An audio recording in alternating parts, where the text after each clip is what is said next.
Do you think that this understanding of this now, and because people are talking about it, and then the birth of Substack and the fact that it's become very successful, and that people are flocking towards genuine independent journalists, whether they're on social media like YouTube or Twitter or Substack, or do you think that this is in many ways like changing the way young people see the possibilities?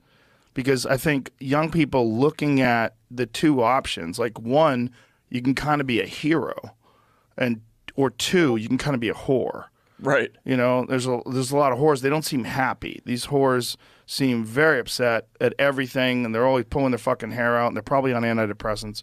And then you have these people that are like breaking stories, and it's like, oh my God, journalism is alive. It's just alive in like you know, when people travel with a fire and they have like embers and they're blowing on them and they get them to the next camp and then they can start a fire with it. That's journalism right now. Absolutely. It's not this raging bonfire that everybody can go get warmed.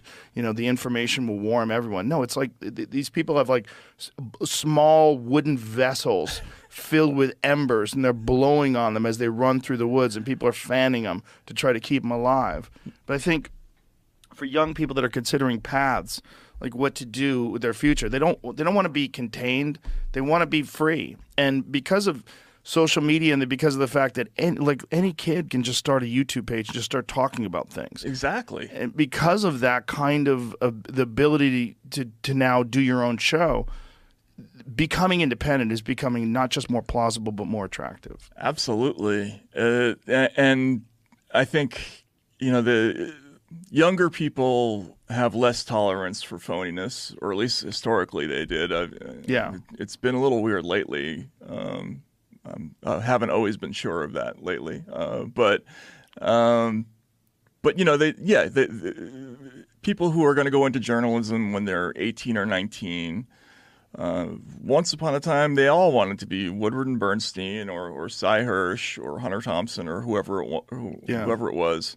They just wanted to be a rule breaker, somebody who told the truth, and consequences be damned. And because that's what it's about.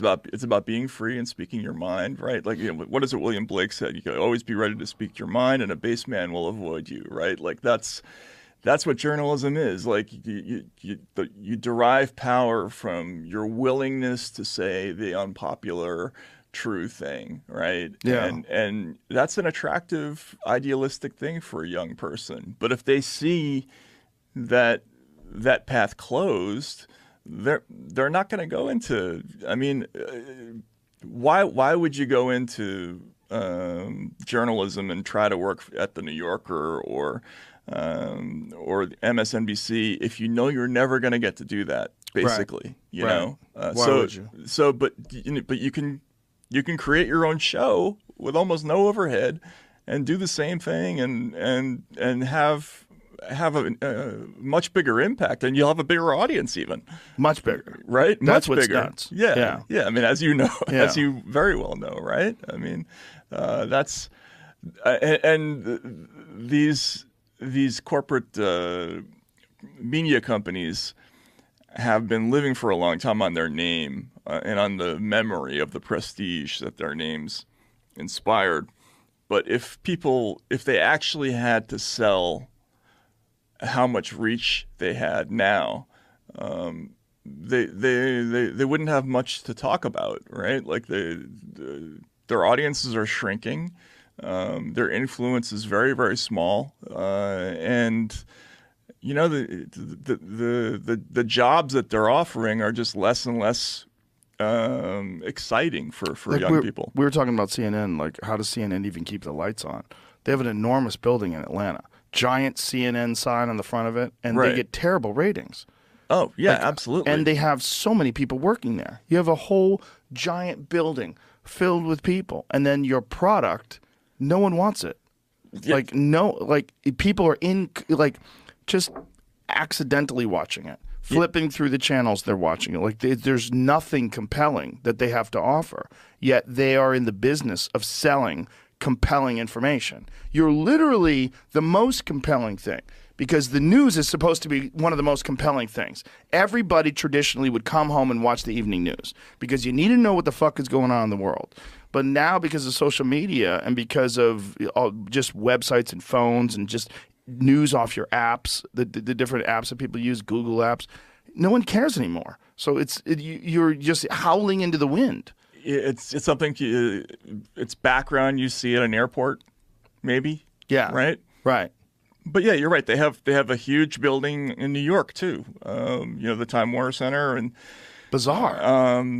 And they're not even in the top 20, I think, of cable news shows anymore, right? So and then look what happened with CNN Plus. I mean, they went and they hired Chris Wallace, and they were going to launch this big subscription service, CNN Plus, where I guess the idea was they were going to get people to pay to watch the same stuff they were already refusing to watch for free. Then they had to cancel the service after 3 weeks. Yeah, they spent hundreds of millions of dollars on it. I mean, how could they not have seen that? How could they think that people wanted to pay for something that they don't like for free? Yeah, I don't know. But the what's clear is that they don't have any conception of where the way out is for them, right? Well, they're like Blockbuster Video. There's no way out. Well, I think there would be a way out if they started actually doing their jobs, but they just don't know what that is anymore. Well, has the new guy said they want to switch away from opinion, editorial type news stories and public people to people that just disseminate objective views of information, just like this is what's happening in the world, this is what's going on, this is the crash that happened, this is that. They have said that, but is it too late?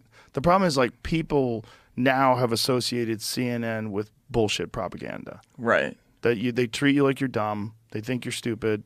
They think, that you could just tell people that someone's taking horse dewormer and you could just repeat it over and over again and people believe it. I mean, right. The amount of damage that they did to their own reputation saying things like that, it's so, because most people would look at that and go, is he really doing that? And then some people would go, well, wait, that's not even true. Like, wait a minute, CNN says this?